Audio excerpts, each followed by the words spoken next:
Chouette de Carl Hiaasen. Chapitre 1. Sans Dana Matterson, Roy n'aurait jamais remarqué l'étrange garçon, car d'habitude, Roy ne regardait pas par la vitre. Il préférait lire des BD et des romans policiers, le matin, pendant le trajet en bus jusqu'à Trace Middle. Mais ce jour-là, un lundi, Roy ne l'oublierait jamais, Dana Matterson lui bloqua la tête par derrière, en pressant ses 2 pouces sur ses tempes, comme sur un ballon de foot. Les plus grands étaient censés rester au fond du bus, mais Dana s'était faufilée derrière le siège de Roy et l'avait pris en traître. Roy tenta de se libérer, alors Dana lui écrasa le visage contre la fenêtre. C'est au même instant, en clignant à travers la vitre sale, que Roy repéra l'étrange garçon courant sur le trottoir. On aurait dit qu'il se dépêchait pour attraper le bus scolaire qui venait de s'arrêter au carrefour pour ramasser d'autres élèves. Le garçon, maigrichon, avait des cheveux blonds, paille et une peau brunie par le soleil. Il avait l'air tendu et grave. Il portait un maillot délavé de l'équipe de basket Miami Heat et un short kaki crasseux. Et détail bizarre, pas de chaussures. Il avait la plante des pieds aussi noire que du charbon de barbecue. Le collège de Trace Middle ne se caractérisait pas par un code vestimentaire très strict, mais Roy était persuadé qu'on y exigeait des élèves qu'ils soient chaussés. Le garçon aurait pu transporter une paire de baskets dans son sac à dos, s'il avait eu un sac à dos. Pas de chaussures, pas de sac à dos, pas de livres. Étrange en effet un jour de classe. Roy était certain que le va-nu-pied allait s'attirer les foudres de Dana et des autres grands élèves une fois à bord du bus, mais tel ne fut pas le cas. Parce que le garçon continua de courir, dépassa le carrefour, dépassa la file d'élèves qui attendaient de monter dans le bus, dépassa le bus lui-même. Roy eut envie de crier « Eh oh, regardez ce mec !» Mais sa bouche n'était pas en état de marche. Dana Matterson, lui maintenant toujours la nuque, lui plaquait la figure contre la vitre. Alors que le bus décollait du carrefour, Roy espéra entrevoir encore le garçon un peu plus loin dans la rue. Cependant, il avait quitté le trottoir et obliquait, à présent, à travers un jardin particulier, courant très vite, plus vite que Roy, et peut-être même plus vite que Richard, le meilleur ami de Roy, là-bas au Montana. Richard était si rapide que, dès la 7e, il s'entraînait avec l'équipe d'athlétisme du collège. Dana Matterson enfonçait ses ongles dans le crâne de Roy, dans le but avoué de le faire crier, mais ce dernier ne sentait quasiment rien. Il était dévoré de curiosité devant l'étrange coureur qui traversait comme une flèche une pelouse après l'autre, devenant plus petit aux yeux de Roy au fur et à mesure qu'il mettait de la distance entre le bus scolaire et lui. Roy vit un grand chien à oreilles pointues, un berger allemand sans doute, bondir d'une véranda et s'élancer sur le garçon. Incroyable mais vrai, ce dernier ne dévia pas de sa trajectoire. Il sauta par-dessus le chien, fonça au travers d'une haie de merisier, puis disparut. Roy hoqueta. « Qu'est-ce que t'as, cowgirl, t'as pas eu ton compte ?» siffla Dana dans l'oreille droite de Roy. Étant le nouveau du bus, Roy n'attendait aucune aide des autres. Le sobriquet cowgirl était si nul que ça ne valait pas la peine de s'énerver. Dana était un imbécile pur jus, et par-dessus le marché, il pesait 8 bons kilos de plus que Roy. Résister aurait été un gaspillage d'énergie complet. « Ça te suffit pas ? On t'entend pas, Tex !» L'haleine de Dana empestait la vieille cigarette. Fumer et dérouiller plus petit que lui étaient ses 2 passe-temps favoris. « Ouais, ça va, » fit Roy avec impatience. « J'ai eu ma dose. » À peine libéré, Roy baissa la vitre et passa la tête au dehors. L'étrange garçon avait disparu. Qui était-ce ? Qu'est-ce qui le faisait courir ? Roy se demanda si un autre passager du bus avait vu la même chose que lui. Et un instant, il se demanda s'il n'avait pas eu la berlue. Le même matin, un agent de police du nom de David Delinco fut envoyé sur le site d'une future maison des crêpes 100% américaine de Maman Paula. C'était un terrain vague à l'angle d'Oriole Est et de Woodbury, en bordure de la ville. Un homme au volant d'un pick-up bleu foncé accueillit l'agent Delinco. Le type, chauve comme un ballon de plage, se présenta comme le frisé. Delinco se dit que le chauve devait avoir le sens de l'humour pour assumer un surnom pareil, mais il se trompait. Le frisé était renfrogné et tout sauf souriant. « Faut que vous voyiez ce qu'ils ont fait, » dit-il au policier. « Qui ? Suivez-moi, » fit celui qu'on appelait le frisé. L'agent de Lincoln lui emboîta le pas. Le standardiste m'a dit que vous vouliez signaler un acte de vandalisme. Ouais, grogna le frisé par-dessus son épaule. Le policier se demandait ce qu'on pouvait bien vandaliser sur ce terrain qui se réduisait à quelques hectares de mauvaises herbes. Le frisé s'immobilisa et désigna un petit morceau de bois sur le sol. Un ruban de plastique rose vif était fixé à l'une des extrémités du bâton. L'autre était pointu et incrusté de terre grisâtre. Ils les ont retirés, fit le frisé. C'est un jalon demanda Delinco. Ouais. Ils les ont arrachés du sol jusqu'au dernier, bon sang. Des gosses, probablement. Et après, ils les ont balancés un peu partout, continua le frisé, agitant son bras charnu. Et ils les ont rebouché les trous. C'est un peu bizarre, commenta le policier. Et ça s'est passé quand? Hier au soir ou tôt ce matin, répondit le frisé.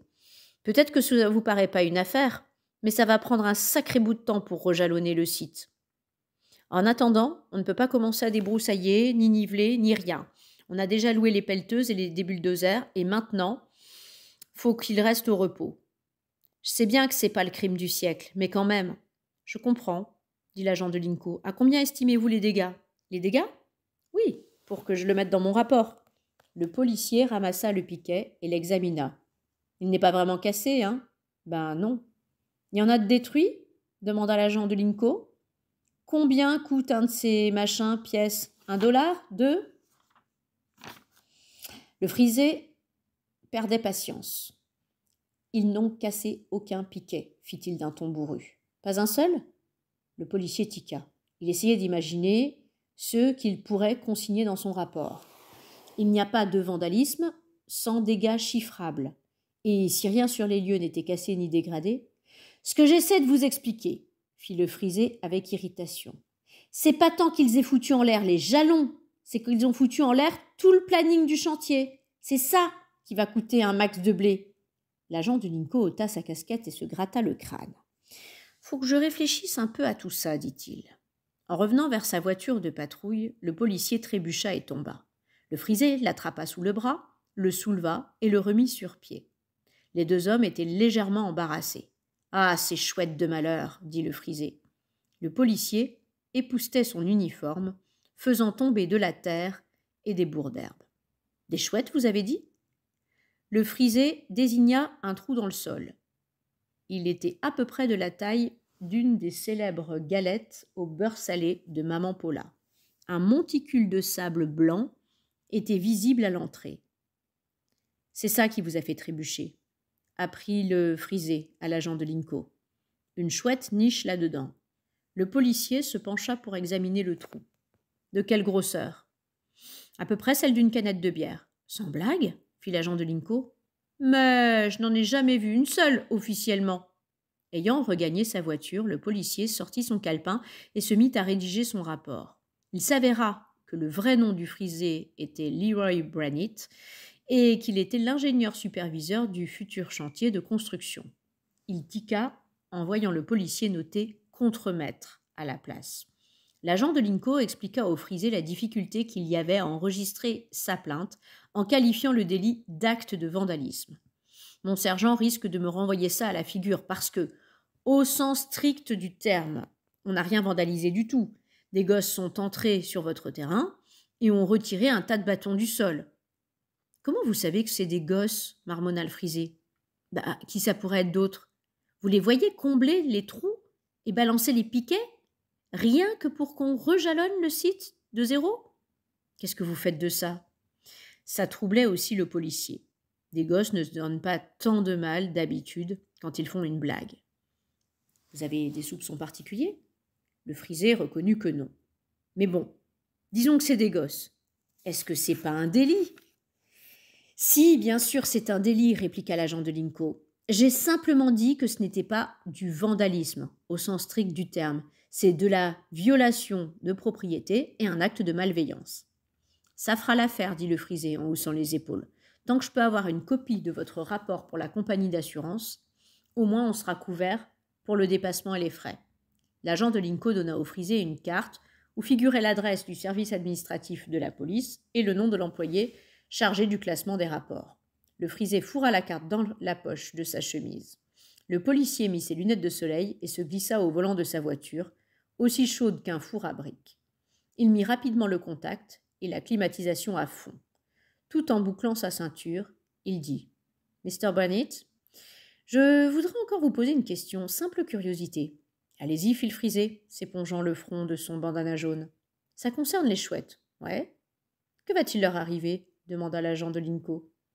Quand vous allez lancer les bulldozers, je veux dire. Le frisé pouffa. Il crut que le policier plaisantait. Quelle chouette, fit-il. Toute la journée, Roy ne put s'empêcher de repenser à l'étrange coureur. Entre les cours, il scrutait les visages dans les couloirs, au cas où le garçon serait arrivé en retard au bahut. Peut-être qu'il revenait en hâte chez lui, se disait Roy, pour se changer et se chausser. Mais Roy ne vit aucun élève ressemblant de loin ou de près à celui qui avait sauté par-dessus le gros chien à oreilles pointues.